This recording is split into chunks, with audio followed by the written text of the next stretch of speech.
Hello, everyone, and welcome to episode 3 of Weekly Collective, a business podcast for the rest of us. I am your host, Nick. This episode is brought to you in part by Locology.com. Locology is a digital marketing agency with an emphasis on the science behind what they do. Everything they do is largely based around the tracking of data, analyzing, and finding solutions that ensure their clients get the best possible ROI that they can with their internet marketing. Locology is your one-stop shop for all things digital marketing, handling everything from website design and development itself to search engine optimization and pay-per-click campaigns. Based in the US, Locology has a firm understanding of what it takes to market your product or service effectively and can do so on a contract-free basis. Whether you're just getting started with your business or are an industry veteran looking to expand, Locology can get you where you need to be. Visit their website at locology.com and sign up within the month of July to receive 25% off your new website or website redesign. This episode is also brought to you by ThingLister. ThingLister is the fastest way to find things to do in your city tonight. Sign up for the beta today at thinglister.com and check us out on Twitter at ThingLister. That's ThingListr.com. I've got a complicated topic I'd like to discuss here with an easy answer, actually, and it's when to require payment. If you talk to a bunch of different people, you get a lot of varying opinions, and the bottom line is that you should do what works best for you. Everyone's field is different. You might be in a field where if you request payment up front, that would be unheard of. Or you may be in a field where that's not possible because certain things may occur. But I'll give it to you from my perspective, kind of a history of how I used to do it and how I ended up doing it now. When I was starting, I guess I should say, I would gladly take 100% of payment when I finished. This was website design, so I guess you could apply that to anything like that, as far as arts and things like that go. I would require it at the end of the project. We'd kind of make an agreement. There were no contracts involved. I would go ahead and design the website. I would show it to them. I would send them a picture preview. I wouldn't upload it in case they would try to download it or whatever. I would upload it, or I would send them a picture, and they would look at it. They would let me know what changes they wanted to make, and if they gave it the thumbs up, if it was all good for them, I would go ahead and send them an invoice. And once they paid that invoice, I would then send them their website. Well, it only takes about, I guess it depends how flexible you are. In my case, it was about 2 times of doing that and not getting paid before I got really fed up. And I actually tried the opposite of that, and I would say, hey, I require 100% of payment up front. And that would discourage a lot of people. A lot of people would kind of throw their hands up and say, whoa, that's alarming, or whatever they would say. They just weren't a fan of it. So after doing that enough times, and I'd have some successful projects. They'd pay me up front. I'd do their website, and then I'd hand it off. I'd get enough of those people that wouldn't be interested at all and would walk away that I decided I needed to change things. So from then on, I would do 50% up front and 50% upon completion. 50% up front, I'd design the website, and I guess this would change or vary based on the client, or in your case, it would based on your business. But I would take the 50% up front, I would complete the project, and again, I would show them a preview, and then they would pay me. I had a handful of clients after that even then wouldn't pay me. And it is an interesting thing because, and this might be unique to my field or this type of field, but it's somewhat of a common occurrence, not even in this scenario, but in others, where people will, pay the 50% up front, a significant chunk of money. They'll get the website finished and they'll never follow up with you. And you might think that it's because they weren't happy with the website design or whatever. That's not it. I'm actually sitting on 2 clients right now that about 2 months ago paid me for their website design and have yet to follow up with me. I've reached out several times. One of them just won't respond to me, and the other explains himself and says, oh, we're just really busy with this and that and this and that, and I'll get with you. And it's been 2 months. So it's kind of a strange phenomenon I see regularly. Anyway, with doing the 50% up front and 50% upon completion, I would find that sometimes clients would just walk away. They wouldn't follow up, they wouldn't make a stink. They wouldn't want their money back. They never indicated that they were unhappy with the website design. But on my side of it, I've only been paid for 50% of my work. and I wasn't charging absurd amounts there, so I wasn't really happy. I couldn't look at that 50% I made and quietly say, well, to be fair, that's worth it. It'd be a small amount to charge alone for the website, I guess is what I'm saying. So from then forward, I required 100% upon or prior to starting, and I guess we kind of went back on that. And I do get lots of clients that'll say, oh, well, I'm not interested in that. I don't know you. You're just a stranger, so on and so forth. And to those people, I just now have to say, I completely understand. We're both in the same position. The only difference is I do this every day, and sometimes I'll elaborate. And I found that it's probably better not to, because you usually won't change those people's minds. But I'll explain to them. And sometimes these are people that'll say, I want you to finish the website and they get paid up front. And I'll kind of explain, I reach out to, I'll give some arbitrary number. I reach out to 30 people a week. 20 of those people will respond and say, oh, I'm super interested. Go ahead and get started. Or I guess, let me put it this way. They'll say, I'm super interested. And if I gave them the option to let me go ahead and get started, they would let me go ahead and spend, days working on their entire website. And I would follow up with them later and say, hey, look, we're finished. And I'd never hear back from them. And I guarantee that would be, I said, contact 30, 20 people are interested. I bet 2 of those people would pay me for those, and I'd be out 18 projects worth of time, however much time that equates to. So that's my answer. That was a big, long, drawn-out thing, but I require 100% upfront. I do whatever I can. I talked about this in an earlier episode, like instilling trust.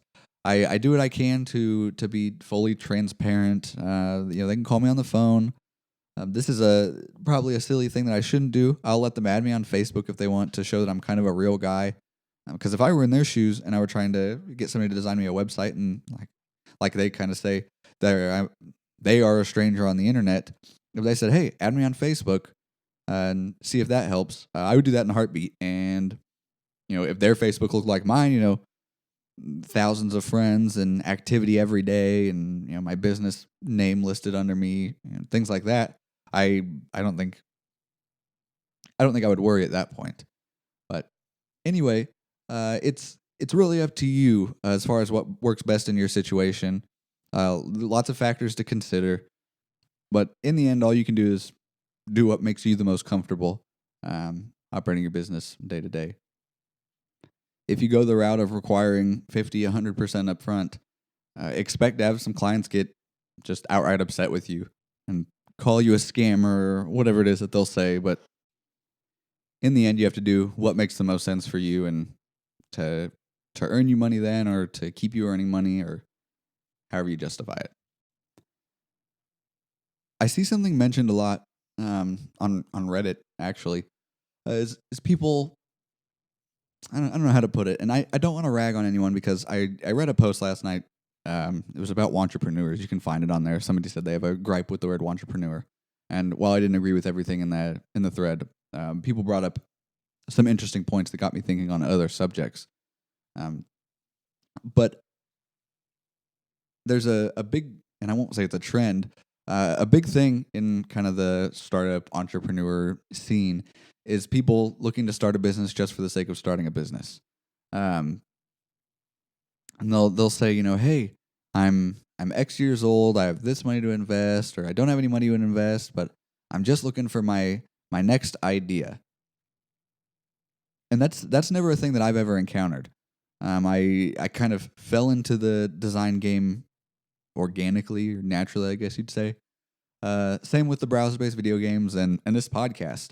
I was kind of just sitting around and thinking, oh, I enjoy doing this and I can make money from it. And, I'd really like to own a video game. And, oh, I see a big void in the podcast space for a business podcast.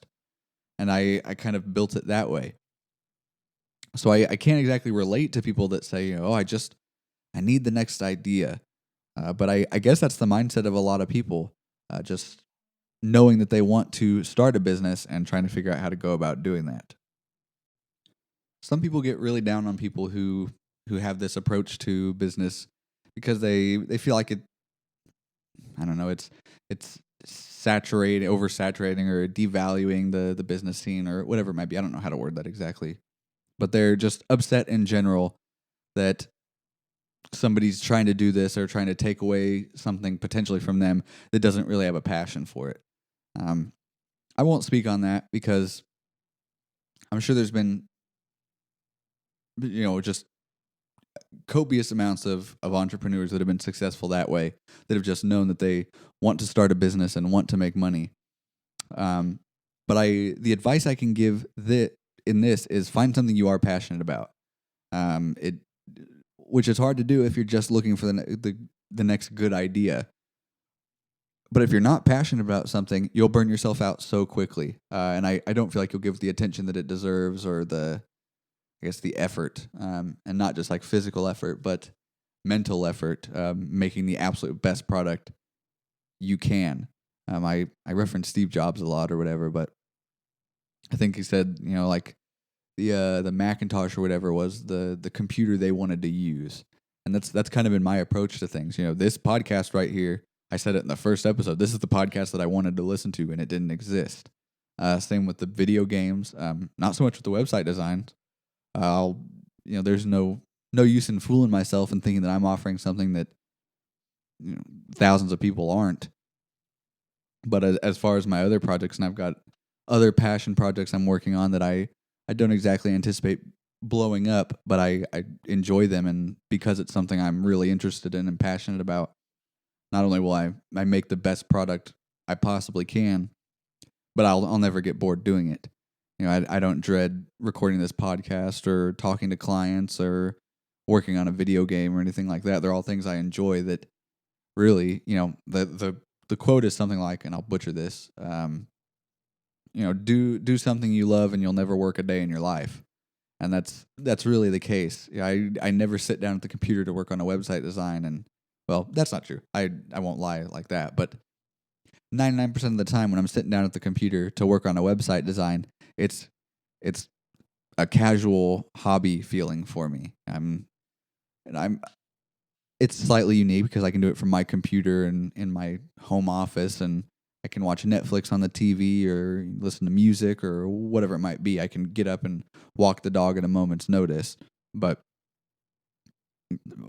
like I said, 1% of the time, very rare occasions am I tired of doing it, and it's usually actually exactly what I said. It's usually I'm up too late and I'm tired, or I have another project I need to work on as well, and it's slightly stressful. But my point is, find something you're just super passionate about.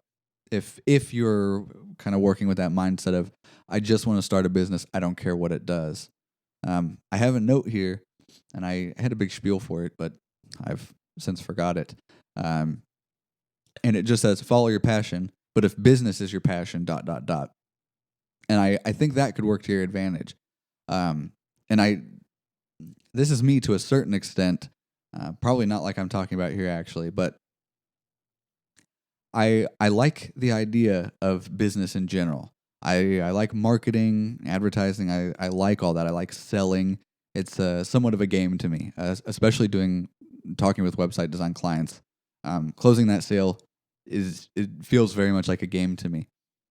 So I feel like if business in general is your passion and truly your passion, I think people can get mixed up. And it's not to say that this is wrong or bad, but I think people can be so overwhelmed with not wanting to work a 9 to 5. And understand, I'm not ragging on anybody. You'll find success in a million different ways, but there are those people that are just tired of their jobs, and this is their out. They're not so interested in starting a business or running a business. They just, and I don't want to say it's a lazy thing, because especially if you're pursuing it and successful, it takes a lot of effort. But I don't know. I would never want to tell somebody to not try and pursue your dreams. I think I talked about this in episode 2. But if you're looking for a quick and easy out, if you think you can start an affiliate website and sit back and collect the cash, it's not for you. It's not an easy way out of anything. It's infinitely more complicated than clocking in and out of your 9 to 5. There's lots of days when I wish that I had a 9 to 5 job just for the sake of being able to come home and just do whatever I want without a worry in the world. I want to be able to sit down and play a video game or play piano or whatever it might be, and not just be thinking, oh well, how should I make this next sale, or should I follow up with this person? And I don't know. Scheduling is something I need to work on personally. I need to set some firm guidelines for myself, but there's something to be said about the freedom of working whenever you want. Anyway, I digress. If you're interested in starting a business for the sake of starting a business, I won't tell you not to, but my advice is find something you are actually passionate about, and you can even kind of reverse engineer in that way. Don't just throw out your net across everything and hope to pull something in. Kind of narrow it down to, I really do like music, or automotive in general is a thing I'm interested in, and see if we can come up with something in like a relevant field. I think it would go a long way, especially for somebody who has little to no business experience. This ties right into another topic, actually, which is starting a business for the sake of selling a business. Again, I would never want to tell you not to pursue your dreams, but I can pretty confidently tell you that that's a bad idea, and you're almost entirely in it for the wrong reasons. And I don't say that meaning like starting a business should be a personal accomplishment and you should love what you do, blah, blah, blah, blah. Even I said something just like that, but understand what I'm saying. That really is like the ultimate lazy business cop-out is, I'm going to, and it rarely, if ever, works. Looking at something and saying, oh, I'm going to start this company and I'll work on it for 3 months and then I'll sell it to Facebook and I'll just be rolling in it. And I'm sure it has happened in the past. I'm sure somebody's created startups for the sake of selling them, or however that might work. But don't do that. That unless you've got years and years of business experience and you have an idea for something that you can build, but you don't want to run. That's one way to approach it. But if you have no business experience and you're looking for your big payout, you won't find it there. I'm sure someone would beg to differ. Someone's probably listening to this thinking, "Oh, I did it just for that, and I sold it for $500,000 and whatever." But the vast majority of people will have zero luck trying something like that. And that's not exactly to say you shouldn't try, but the passion certainly won't be there, even if it's fueled by a serious urge to not be a 9 to 5 slave anymore, whatever it might be. You won't have much luck there, and you'll kind of ruin any potential future business interest you may or may not have. Alrighty, today's guest is Edward Schmalz. Edward owns rallybox.com. Hey, Edward, how's it going? Excellent. How's it going? Not bad. We were talking a little bit before the show, and you were kind of giving me a rundown of what exactly Rallybox is. But can you give me your quick pitch? Sure. Rallybox is the first drag and drop network tool for drop shipping. So this software gives e-commerce merchants and small businesses the ability to simply drag and drop items into their web store and sell them without ever holding them in their inventory. And on the flip side, it gives producers the opportunity to distribute their product to hundreds of stores with the click of a button. Okay. Yeah, and I had a hard time wrapping my mind around it initially, but after you explained a little more, it's really a simple and kind of a cool concept. It's essentially what all these people are trying to accomplish with creating these quick affiliate sites and signing up with Amazon and kind of manually plugging in their affiliate links for certain products. But it's kind of intended to be done on a more serious basis, and infinitely easier. I don't know if I explained that well, or if you'd agree with that, but It seemed interesting. Well, Actually, can you give the? I asked you for a real world example before the show. Can you kind of elaborate on that? sure. So let's say you've got 1,000 or no, this is iPods these days. You've got 1,000 iPhone cases, and you want to put those up for sale. So you can put those up on the Rallybox network. And then let's say I have a business where I'm selling some custom made different headphones. And so I've got those on my store. So on my store, I can go onto the network and I can look through the different products and I can find your iPhone cases and I can basically drag and drop those into my store. And then when someone comes to shop at my store, they can either, buy my headphones, or if they see the iPod cases, they can purchase that and then you would drop ship it to them. And then we'd both take a cut of the margin based on a prearranged setting. Okay. And would the I don't know what you'd call it. I was going to say the seller, but that could be either person. Would the provider, the person who actually has the product, would they go in there and set the price? Yes. So the way it would work is the maker, as we call it, would take that product, and that doesn't necessarily mean that they've made it, but a lot of the products that we expect to have on the network are going to be, actually created by the distributor, and they Hmm. can take that and they can put it up there, and they select, the price they want to sell it at, the production cost, and then how much of the margin they're looking to make off it. So if they want to get rid of something and sell it really fast, they can select the option that's 30/70, meaning they get 30% of the margin and the seller would get 70%, Hmm. or they can select 50/50 or 70/30. Those are the three options that are available right now. Okay. And as far as pricing itself goes, Mhm. back to that kind of real world example. I'm the maker. I have 1,000 iPhone cases back here, and I not that this is relevant exactly to posting on Rallybox, but I paid $1 per case. Mhm. Um, what would I do at then point? Like within the Rallybox system, would I indicate that's how much I paid for them? Would I post that I need to make at least $1 per sale, or how exactly would that work from my perspective? So you would indicate that you spent $1 on it, that was the production cost, and then you'd put up whatever price point you would plan on selling them at. Hmm. So if you put them up for $10 and they cost you $1 to make and you indicate that and you want to get 50/50 on it, it would basically become apparent to anyone browsing that they'd make 450 on selling that on their site. And Hmm. then you'd make an extra 450 as well. So, or you Hmm. make a total of 550 on that sale because you get that dollar back through the transaction. Does Hmm. that make sense? Yeah. So I would set the price knowing that I would get well, not necessarily half of it, but whatever you kind of mentioned, like the 30/70. So I would set the price kind of factoring in that math myself.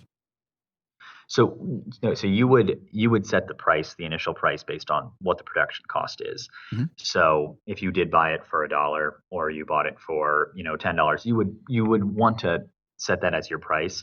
We're still working out on exactly how we're going to do that. We may be doing it to verify with receipts if you purchased it, or if it's a homemade good. But it's going to be in your best interest as a maker to be as honest and cheap about that, because people are going to see how much profit they're going to make by hosting that good on their site. So Hmm. if you say, yeah, this iPhone case, it cost me $9, I'm selling it for $10, someone's going to see they can only make 50 cents on selling that, and they're going to be less likely to pick that up on their site. Hmm. As a seller, if I see you posted $10 or you want $10 out of that iPhone case or whatever it is, could I change the price on it and sell it for $20 and risk not making sales or whatever? Could I bump up the price? I don't believe that option is currently available. We're still working some of the kinks out, but currently that is not something that we plan on including in the release. Okay, okay, that's interesting. And where are you at as far as the project goes? Is it available? Could I sign up and set up a store now, or is it a little bit down the road? It's going to be a little bit down the road. We're looking at an early release probably this spring. Hmm. Right now, you can sign up on rallybox.com to explain, what you plan on selling, Hmm. what you'd like to do, and that will be able to guarantee for some time if you sign up now, you'll be invited to the early access launch. Hmm. Um, However, in terms of going live, we think that that's going to be happening this spring. Okay, and just to clarify, it's rallybox.com, but it's RALLIBOX.com. Um, Correct. so is this your first? I won't call it a startup because it seems like it's quite a ways along. Is this your first business? That I've personally. So my business partner, David Knoisel, called me up to get me involved in this. So it is the first major project that I've been involved in this. We actually began developing the tool as a order routing engine for raw materials, and that was initially called the Ethereum Enhance engine. And as we were developing it, what we realized was that this tool would work much better for retail. So we have been working on how we can utilize it in the way that you're now seeing in this current iteration. Hmm. Iteration. Okay. Okay. And what's your role within the company? I guess your official title, and then what you do day to day. All right, I am the chief marketing officer right now, Mm-hmm. and I am also a partner. Basically, my goal and my job is to build community, get the word out about Rallybox, and start really building up the group of people and the small businesses that we want to have on our system when it launches. Mm-hmm. So, day to day, I'm working with the website and working on community outreach. I'm managing bloggers, writing blog posts, basically getting everything up and running and trying to generate interest. So we'll have a community when we launch. Okay. Okay. And how long have you been at this? I guess that's kind of a hard question because from the conception of the idea itself to launching, but roughly how long has this been in the works?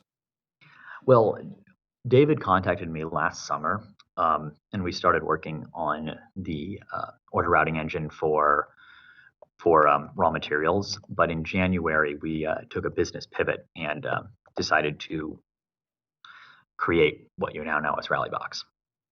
Okay. Um, and I ask everyone this, and you kind of just explained a little bit, but um, well, let me ask this: do you do anything on the side? Is this getting 100% of your attention right now? It's getting it's getting quite a bit of my attention. I'm actually also a middle school teacher. I Hmm. teach computers and English in Kansas City. Oh, okay. Yeah, that's really interesting, and that's actually kind of what I wanted to hear. Um, like this podcast, it's called Weekly Collective, a business podcast for the rest of us. And the idea behind it is it's a podcast that just about every business owner can relate to. I listened to dozens of them, and they were Mhm. all super far over my head. I'm not afraid to admit that.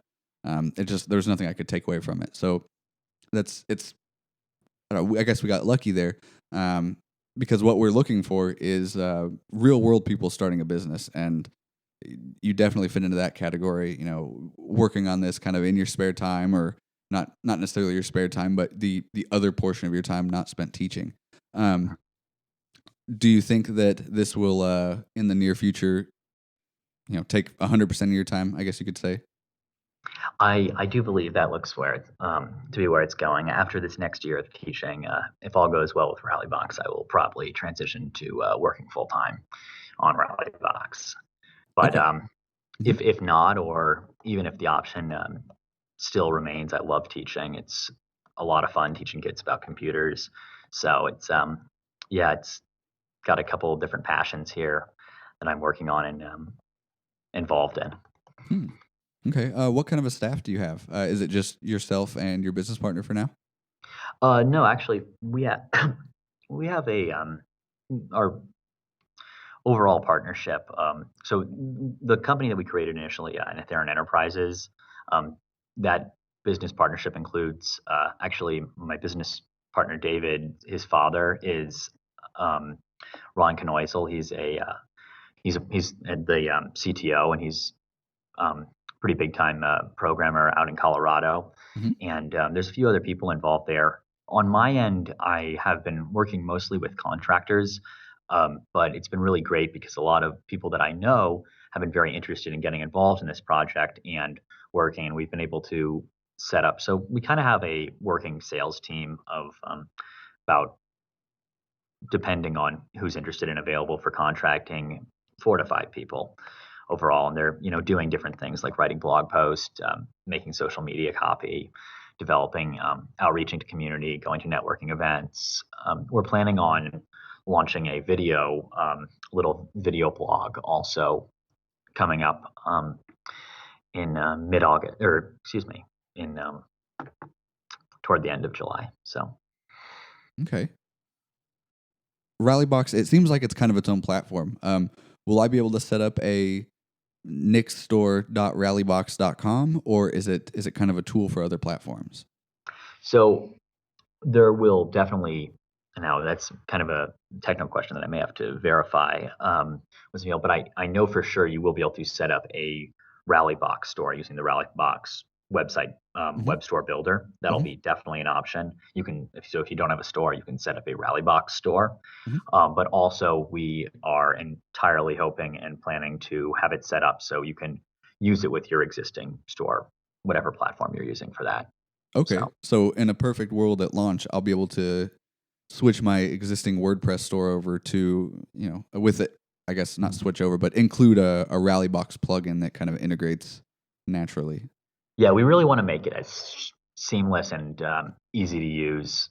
Um, Essentially, Rallybox is all about simplifying this process of drop shipping, and it's really meant to be a really easy to use tool that doesn't make you change anything major about your business model, but lets you bring in a whole another set of revenue. And what we found is a lot of people really like to focus on either making their product, or they've got a great network, but they're not a huge business, they can't hold colossal amounts of inventory, and we're hoping Hmm. that this really solves that problem, Hmm. or at So least provides some help on that. okay, yeah, and the way I kind of envision it, there's a lot of people that try, like the I can't think of the other store, but like an Etsy store, and with that, obviously, you have to hold your own product. I imagine it kind of being the next step where people who want to, I don't know, I saw somebody post on Reddit the other day with, rate my store, and they set up some kind of Shopify thing, whatever, where they were selling Game of Thrones merchandise that they bought somewhere else. I kind of see it being, the next step further from Etsy, where just about anybody can set up a store, and say they want to sell cell phone accessories or whatever it might be. Game of Mhm. Thrones shirts, if it's applicable and legal and all that, and there's a seller providing those things to be drop shipped. I kind of envision it being the everyman's tool, and I don't want to keep comparing it to affiliate marketing because I know it's definitely not. But along the lines of selling someone else's product, I imagine it being a really easy solution for kind of Joe Everyman to set up his own store and sell decent products without almost any of the hassle. Exactly. So whereas with affiliate marketing, you're getting a portion, you're getting a teeny percentage when someone buys something off your store. Mhm. With Rallybox, you're gonna, if you kind of decide to go that route, let's say you have, Weekly Collective is, doing very, very well. People come there all the time, and you'd like to sell, some Rallybox merchandise, or some, any other business that you have. You'd like to sell some of their merchandise on your website. You could set up a Rallybox store where you can sell that off your site. So if you're a blogger, if you're someone like that, you can use Rallybox for that. That's not its primary. Its primary. It's essentially one thing that we found is just with this tool is that people are going to use Rallybox to do what they want to do. There's not going to be just one way to use Rallybox. There's not just one simple, like, this is just a tool for affiliate marketers, or this is just a tool for small businesses.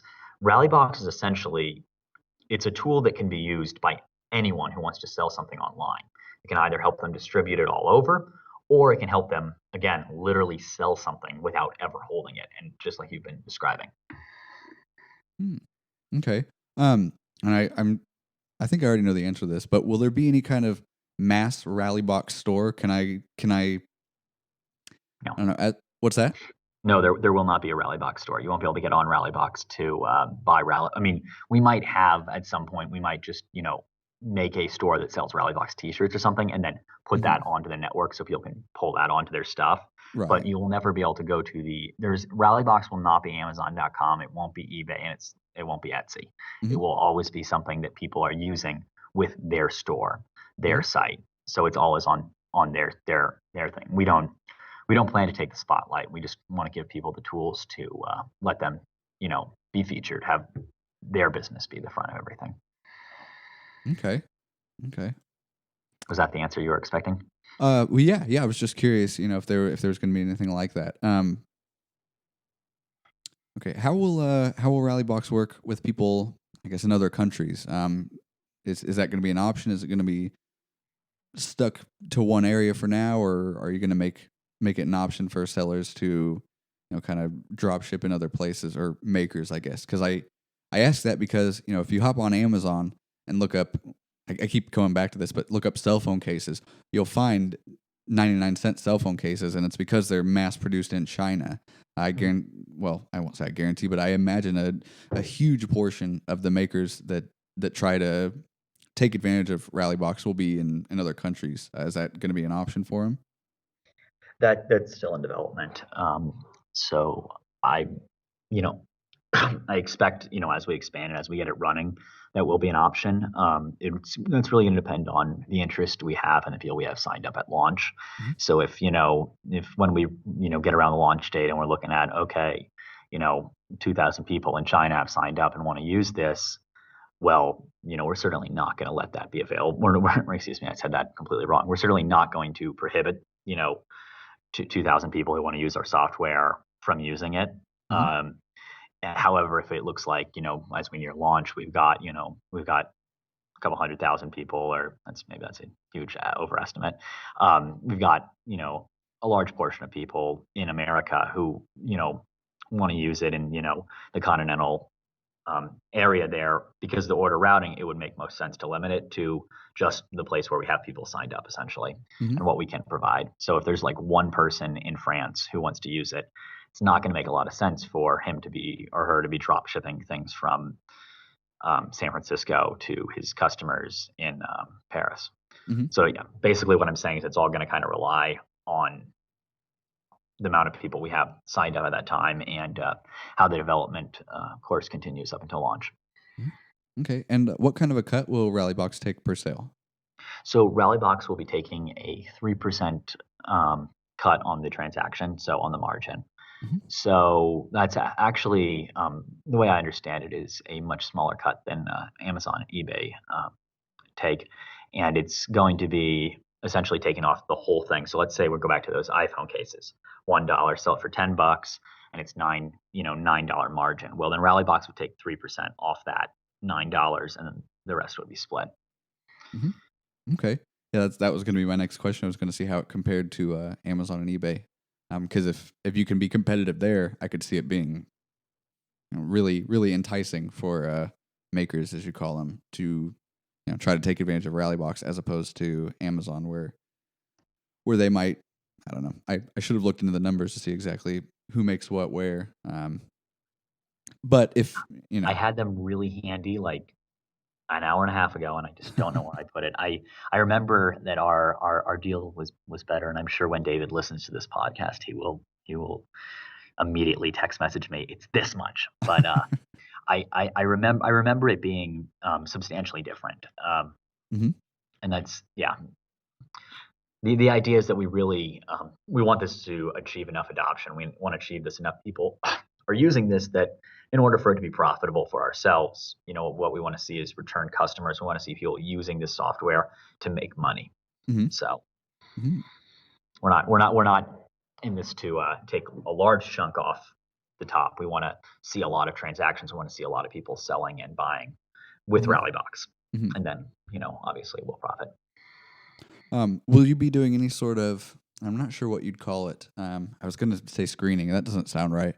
Will there be any sort of approval process to be a maker? Will I guess I ask because of like the customer satisfaction things. Mhm.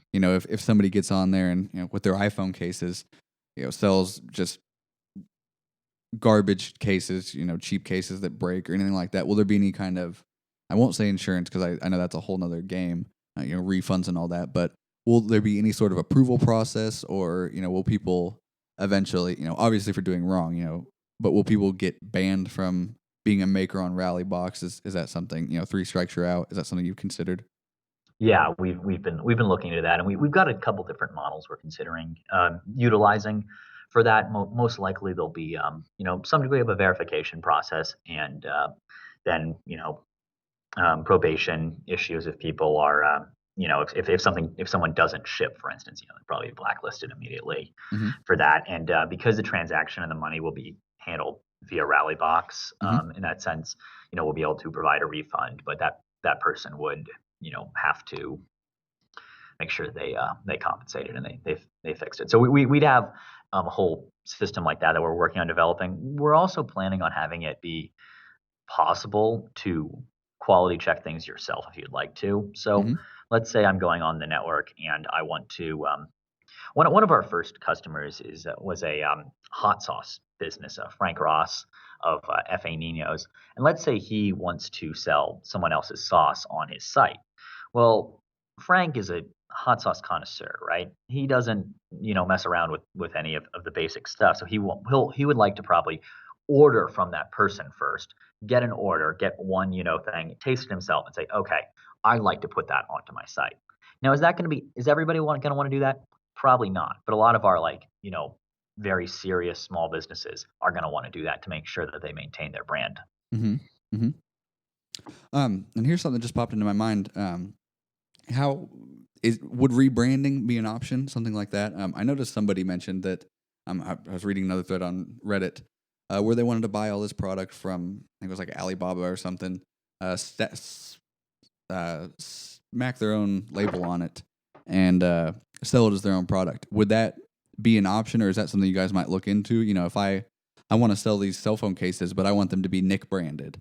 Will that be an option? Is that something you've considered? Well, so basically, if the person's posting a product that's pretty generic, you can basically put it on your site. And the way we're looking at it, and then we're still, like I said, some of these things are still, in flux in our development process, and we're working on making a decision on that. Is you can go, okay, let's say those cell phone cases are pretty generic.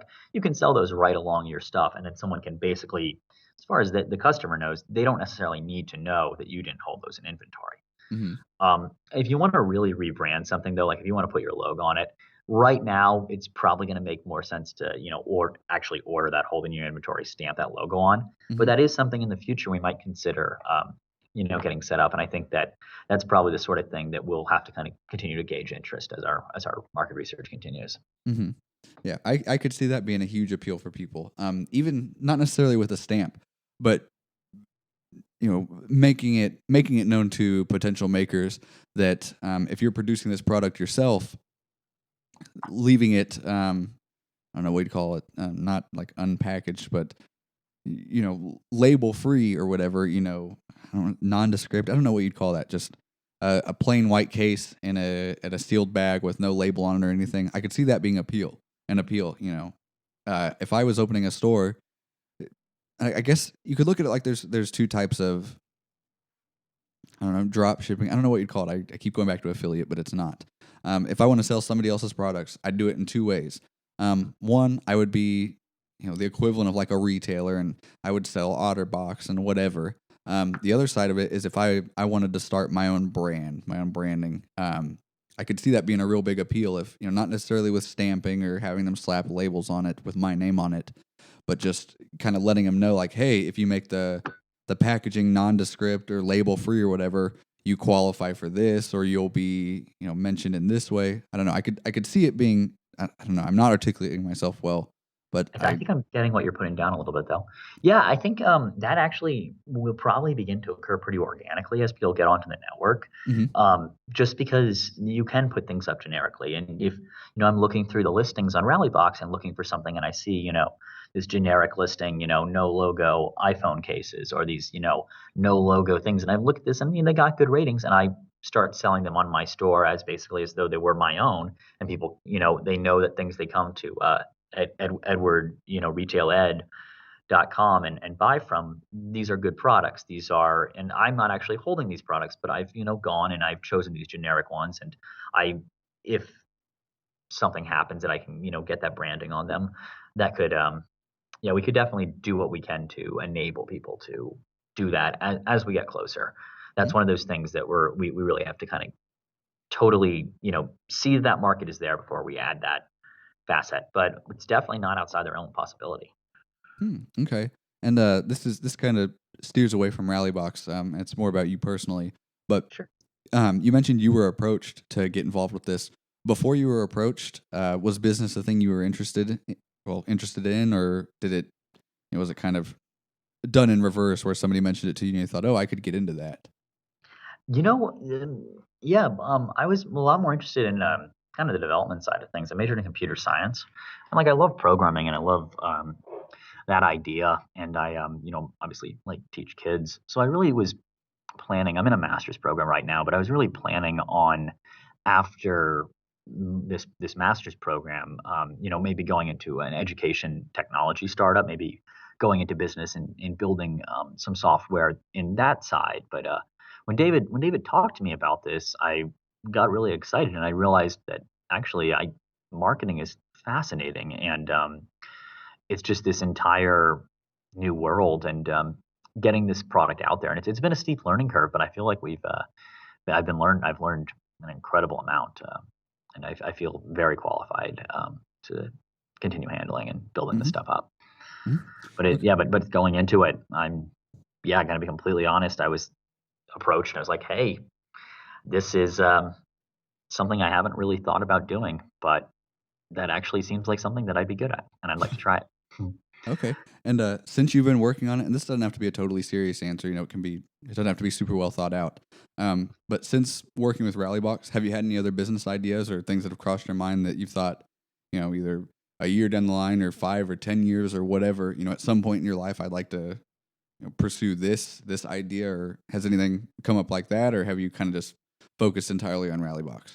Well, David will like text me probably once a month with a new business idea. He's kind of always got his mind running, thinking of new ideas and stuff that Mm-hmm. he wants to do. But he's the type of guy who's wanted to go into business and make a business. I think since he was like probably 4. Mm-hmm. So I've had a couple ideas for goofy software and little social media apps or things like that. But Mm-hmm. nothing too serious. And I'm trying to think. A lot. I'd like to do some ed tech ideas. I think it would be really helpful to build some pretty easily some more adaptable softwares for the classroom. Mm-hmm. One that I really appreciate like what a lot of entrepreneur teachers have done, what they've built. There's like e-reading worksheets or news EOA is a great thing that basically takes the reading level of an article and makes it available in like different levels. So you can have kids in the same classroom read the same article at their own level. And I think that's super cool what they're doing. I'd love to see. I'd love to take an idea like that and to try and adapt that differentiation idea into mathematics a little more into programming. So Hmm. And I was going to ask something, and it's not super applicable because you said you teach computers. I was going to ask, with that kind of mindset, is there anything that you do? I don't know. Like I said, it doesn't quite apply to you, as opposed to like an English teacher or a math well, I teacher. actually teach English too. I'm an English and computer teacher. Okay, well, in that case, is there anything you do in the classroom? Is there any kind of technology you take advantage of that's not, not in the curriculum exactly, or something that you've gone above and beyond to provide or discovered, or is it all pretty standard? What's on the Oh, curriculum? I love going outside the curriculum. I mean, that's really kind of what drew me to teaching. I love just taking the basic set of a project is so okay. Just to explain, last year I taught eighth grade, and this year I'm teaching sixth grade. I did not teach computers last year. I'm going to be teaching computers this year. Hmm. I taught ELA. I taught social studies and I taught mathematics last year. And I took the math curriculum and I basically set the whole thing up with Khan Academy and the general Common Core standards and had my students all basically work at their own paces. And we, monitored and had them, do things almost all student driven. So rather than it being a lecture based course, everyone was working independently, and then they would meet with me individually, and we would work on where they're at and getting them to move up or to, kind of beat the level and learn the math concept. And I thought that ended up working pretty well. I can't take full credit because it was, based on a lot of great things from Khan Academy. I also went and taught a lesson about a Civil War battle in which I used Empire Total War. So that was Mm-hmm. fun. Mm-hmm. Set up the American Civil War mod and let them, play a little bit of Total War in class on the big smart board. Huh. I had fun with that. Huh. Okay. That's interesting. Would you say you have any kind of business role models or heroes or whatever you'd call that? Is there anyone that you're particularly interested in the way they operate, or I guess any companies or something like that? And even more so in your case, do you kind of look up to, WooCommerce or WordPress or anything like that? Is there, and I won't say model yourself after, and I feel like it's totally okay to look at a big competitor and think, wow, I want to be like them and I want to do what they do in this respect. Or is that something that you guys look into, or you personally, or are you kind of paving your own way? Well, like everyone, I think, who's ever done anything in marketing, I think Steve Jobs is amazing.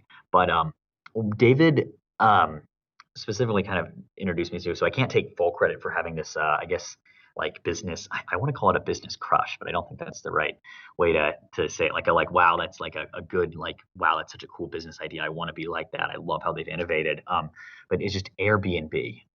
Just that Mm-hmm. really like cool, just and Airbnb and the way they've like set up just such a huge, effective system that requires minimal maintenance. I guess it probably requires a fair amount of maintenance, but they don't. They're running the biggest hotel chain in the world, and they're all running it with software. Mm-hmm. Uber too. Just Mm-hmm. they're running, and they've got this great opportunity, this crowdsourced way to have basic taxis for cheap for everyone who is trying to get a hold of that, and they're running it with software and networking and crowdsourcing essentially. I think in some ways that's kind of what we're trying to do with retail. We're trying to give people the tools to have their own retail be incredibly successful, have their own, trade going on, and let them succeed better. And yeah. Hmm.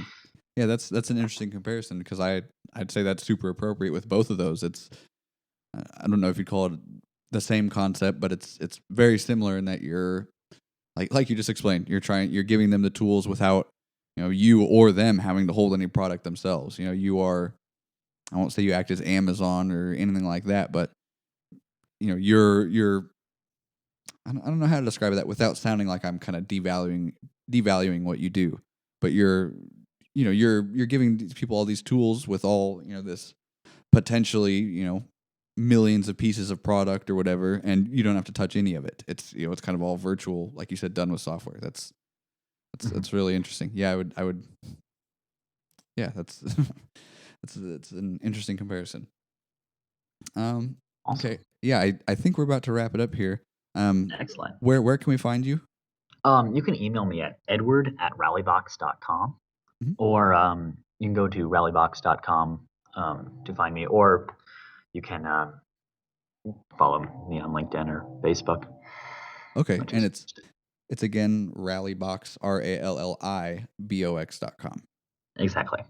Okay, awesome. Well, thank you so much for coming on, and we hope to talk to you again soon. Yeah. And Twitter. Always, if anyone wants to follow us on Twitter, Twitter at RallyBoxer, RALLIBOXER, RallyBoxer. Okay, So are you the one behind that? I am so completely the me and my business not business, and my friend slash employee James are very much behind the Twitter, and we have a little bit of fun with that. So Awesome.